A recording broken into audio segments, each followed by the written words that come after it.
Did you want to talk at all about the Tennessee Georgia Tech games? Oh, we absolutely need to because look, Nico is of the utmost importance this week, but there are some other things going on in the world of Tennessee football. Was broken, I believe, either Tuesday or Wednesday, that Tennessee and Georgia Tech will do a home and home in 2026 and 2027. And let me ask you, Jordan, 1 to 10, what is your excitement level for this home and home series? I would say higher than you'd think. I would say a 9 because I like the old traditions of college football. I love like learning about the history and everything like that. I think it's really cool that Tennessee is going to have a home and home against a former SEC squad, a team that they had to Yeah. play quite a bit back in the day. And Tennessee played them in 2017, and it'll be cool to see them play again.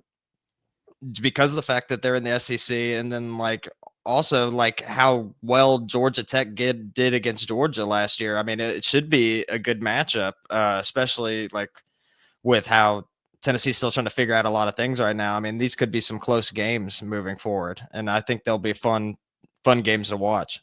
Yeah, I think Brent Key has done a nice job there, replacing Jeff Collins. He's one of the few guys that I would say in college football was truly deserving of having that interim tag removed because I think he's done a really good job with Georgia Tech, just with knowing that that program is only capable of so much, right?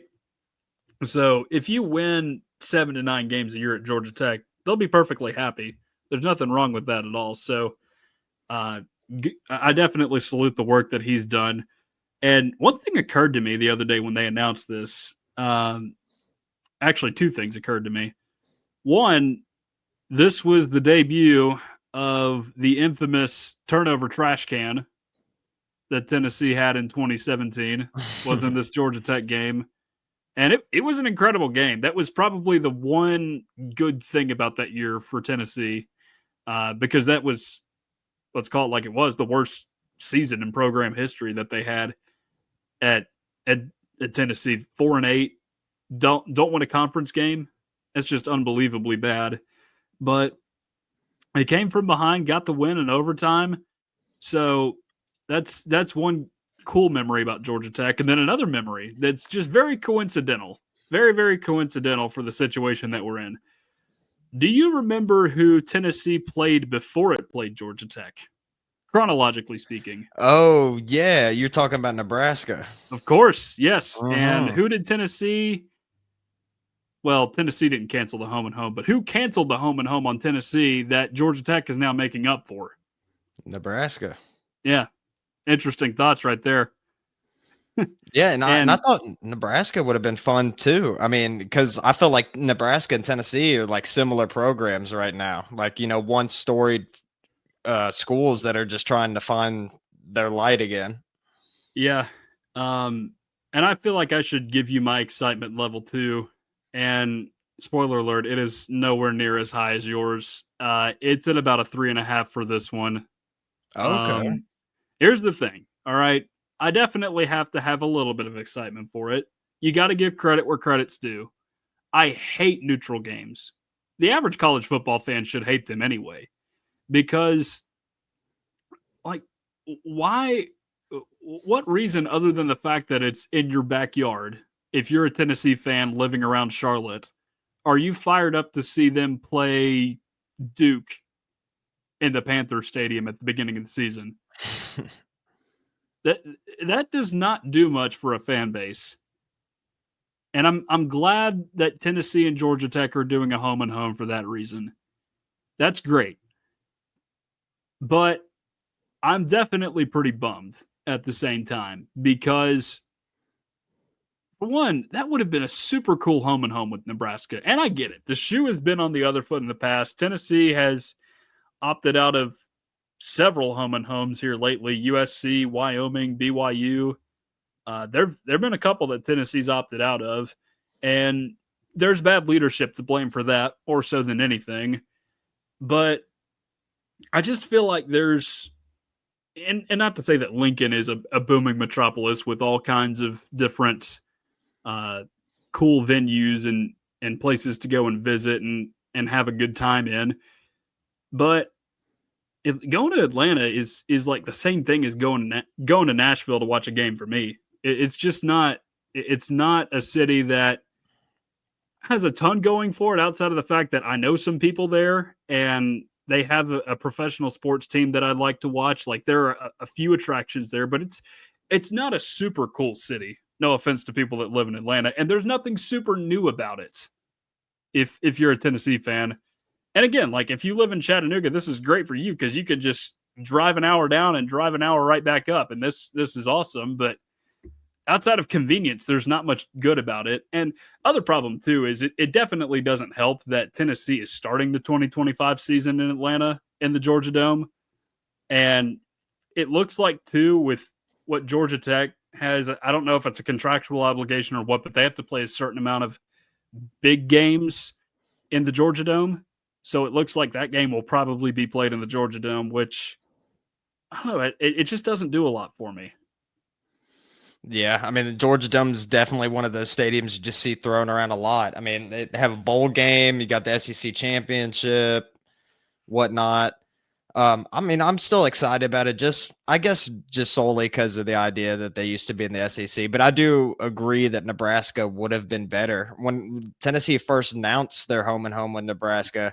I was so excited because, like I mentioned, like I feel like our fan bases can relate a lot to each other, like Nebraska and Tennessee. With Nebraska's dominant in the '90s, so was Tennessee, and then like just head coach after head coach trying to get their footing again. It would have been really cool to see. And then plus it's cool getting to go seeing a storied team travel to another storied team stadium and getting to see that atmosphere. And Tennessee hasn't played Nebraska in a long time. And I know like well, actually, no, they played in that bowl game. I forgot about that one. Yeah. Where that was where That was Derek still Barnett 9 years ago though. Yeah, So it's been a yeah, little bit. still a while. And then of course, like they played Nebraska again with the whole Peyton Manning debacle. Everything that happened in the '90s. So yeah, I think it would have been fun to see Tennessee play against Nebraska and hopefully win against them. But I mean, I guess now the reality is it's going to be Georgia Tech, and I mean, I'm still excited for the game, or the games, but yeah, I mean, I don't know, just wait and see how the games Yeah. go. And it's the Nebraska home and home would have been similar to the Pittsburgh home to a degree because like Pittsburgh is a fine city, but it's new to fans. It's a different kind of experience. Not every day can you go to a college football game, walk across the street, and go to a Pittsburgh Pirates game just an hour later. And that's what Tennessee fans were doing. And that's really cool. And it's really different to be able to do that. And I don't feel like you get that experience in Atlanta or just as enjoyable of an experience because let's face it, East Tennessee is Braves country. I would venture a guess that most people that live in East Tennessee that root for the Braves have been to a Braves game on at least a few different occasions. I know I personally have been to, let's see, probably 5 of them, and I'm not even a Braves fan. So, like, you can go down there. There's 162 of those things, and you can go down there pretty quickly if you happen to live close by. And it's the same thing if you live up in Pittsburgh. But guess what? Tennessee fans, not very well populated up in Pittsburgh. Yeah, and then like plus if you live in like the Nashville area like I do, I mean it's not much of a difference between going to Atlanta and going to Knoxville for a game. I mean sometimes it's just fun to be able to go out and travel, especially a team that's as far away as Nebraska is. I mean it'd be interesting to go out there and to attend a game. Like about 4 or 5 years back, I was fortunate enough to go to a game at Wisconsin, and just Tennessee wasn't playing there; they're playing against Michigan. But it was an interesting experience to go in there. And we actually snuck into the student section, which was Oh actually wow! pretty cool. Did you And jump around? yeah, we got to jump around. I Good. mean, Wisconsin lost the game. I was there with a buddy who was from Wisconsin, but I mean that was a cool experience. It's one of the best experiences I've had as a college football fan, and it would have been so cool to be able to go out to Nebraska and be able to see another storied school's stadium. So, I mean, yeah, it's disappointing. And then plus, like with Georgia Tech too, they got the newer stadium, right? They're in the same one that the Falcons play in, correct? No, Or they got Bobby Dodd Stadium, but they have to play a certain number of games at the Georgia Dome. okay, so that's what it is. Yeah. But yeah, I don't know. Nebraska would have been more interesting to me too. Yeah, and no offense to the ACC, but this is just the reality of college football. The SEC and Big Ten are taking over as the two supreme leagues in all of college football, and I feel like the SEC, one of the big knocks on it going into the college football playoffs last year was, well, you play 4 non-conference games, and one of those happens to be against, Mercer or Jackson State, or just name that FCS team, and the SEC is playing against it. They have their Cupcake Saturday at the end of the year, where they're playing all these, FCS teams right before they play their biggest rival. Big Ten doesn't do that. Now, they might schedule an FCS game, but they only have the 3 non-conference games. So with 9 conference games, it looks stronger. But that's something we need to see more of, though, if the SEC wants to improve its stock going into the college football playoffs, is you want to see more games against the very best competition college football has to offer, which we just don't get to see a whole lot of in the SEC outside of going against, the ACC or maybe the Big 12 every now and again in non-conference play. So that is another reason why it's disappointing. But I am looking forward to the 2027 game being here in Knoxville, just because, and not that Georgia Tech is necessarily a marquee opponent, but sometimes games like that are good for recruiting purposes if you can create a good enough environment, which is, again, why neutral games in general are terrible. Like, I get it if they're traditional. Like, Red River Rivalry is cool. The cocktail party is also cool. But guess what? Those teams, as a result of playing their biggest games in neutral locations, they don't get very many marquee opponents at home. So you might get one a year at best in some cases. Like, just for example, Texas and Oklahoma, like Bedlam, yeah, sure, it's a big rivalry. Oklahoma dominates that series. It's the same thing with Texas and Texas A&M. Texas dominates that series, and they don't play big home games. Now that'll change going into the SEC, hopefully. And the same thing with Florida and Georgia too in a divisionless SEC. But traditionally, that's just not been an opportunity for those schools. And we've seen Kirby Smart talk about it. It could really, really help them out in the recruiting grounds. Yeah, but if you're a school too, you might not want to schedule against some of these harder opponents. I like seeing how the college football playoffs unraveled this season. I mean, you don't necessarily have to win all the biggest games anymore to still make it in. So I wonder if some of these teams have wanted to take a step back and not schedule as hard of opponents, like not schedule like Miami if you were Tennessee, like as one of your non-conference opponents, because you at the end of the day you just want to make it to the playoffs. So I wonder how many of these big matchups in season we're going to continue to see. I mean, I'm sure there's contracts that are going to be TV contracts that are going to be wanting to host some of these big games. But I mean, if I was like Josh Heupel or something, I would be trying to schedule the weakest opponents possible, just trying to make it to the playoffs. Yeah, but again, this goes back to what I was saying about the SEC and Big Ten's differences in scheduling. The SEC is an 8-game conference schedule, so if you intentionally schedule 4 group of 5 and FCS opponents that you know that you are just going to beat up on, then the committee is going to take that into account. So if you do slip up in conference play, that could be used against you, and it's something that looks better on the Big Ten's part. So something's got to change, I guess, is the best way to put it. And the SEC, I think, is toying with the idea of the 9-game conference schedule. 2026, or no, I think it's 2025 is the last year where you'll have the same group of opponents, just at a different location for each SEC team. So I'm sure we'll know more about that here in the coming months, assuming by the end of the year.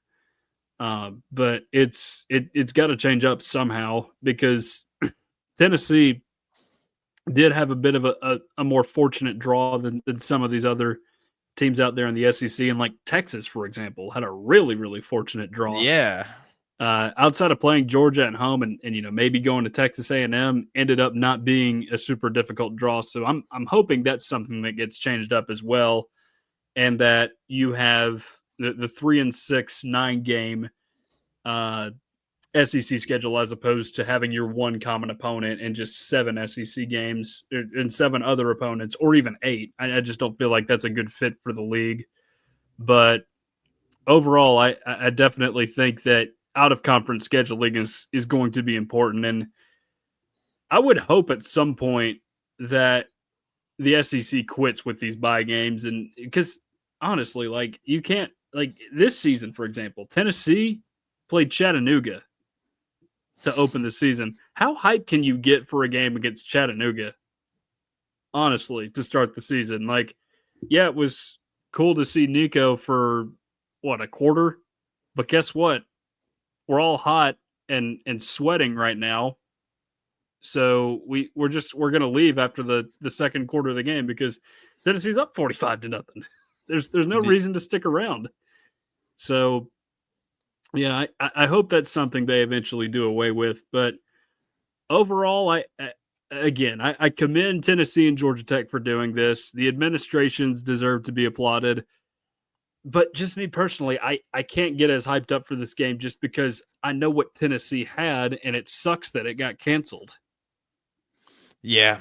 Well, hopefully Tennessee will start to have some more interesting games scheduled over the years. I'm really excited for whenever Tennessee matches up against Texas. I think that I don't know whenever that'll be because I know we're playing Oklahoma again this season, but Tennessee versus Texas would be such a fun game to watch. The battle of the UTs every year, getting to figure out like who gets the bragging rights for that because I mean, that's people have always joked about who's the real UT and everything, and get to find that out on a yearly basis would be very fun to watch.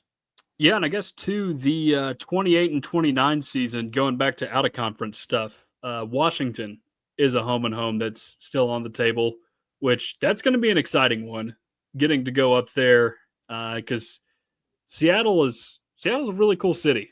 It's a really cool city, and that's a pretty cool venue that Washington plays in. I feel like it's not talked about enough because it's one of the better looking stadiums, at least on TV. Yeah, and I think Washington used to have the record for loudest football game until Tennessee broke it with Georgia, if I'm not mistaken. I think Washington would be a cool one too, just to see another team's atmosphere at their stadium because I've heard a lot of great things about it, and it'd be interesting to see how it compares to Neyland, considering that it's smaller but still could be louder at times. That and you got the fact that you're up in the Pacific Northwest as well, which makes it different. Obviously, the time change takes some getting used to. But I think that's really cool for players as well to get to see different parts of the country, not just within the SEC footprint, which is why, despite the fact it ended horribly for Tennessee, the Oregon series was really, really cool. With that game up there in 2013, because Autzen Stadium is another one that's really, really cool on TV. And that is another reason why I'm kind of sad that Tennessee bought out of the home and home with BYU because, again, a BYU game on late at night, that's a pretty charged up atmosphere if you let it get there. So, yeah, I like seeing Tennessee go out to different parts of the country. I don't necessarily like playing ACC teams on the road in some of these weaker environments. Like there's only right now, what is it? Clemson is probably the only team that can claim to have a hostile environment in the ACC. Really, out of everybody, like Florida State is back in the Yeah. gutter. So that's just not going to work. And we've seen Miami's home games, what they Yeah, look like. yeah. Home environments in NFL stadiums just don't translate well, and that was, I think, helpful for Tennessee against Pittsburgh. But again, it's not as strong of an environment if you're playing in an NFL stadium. I don't feel like. No.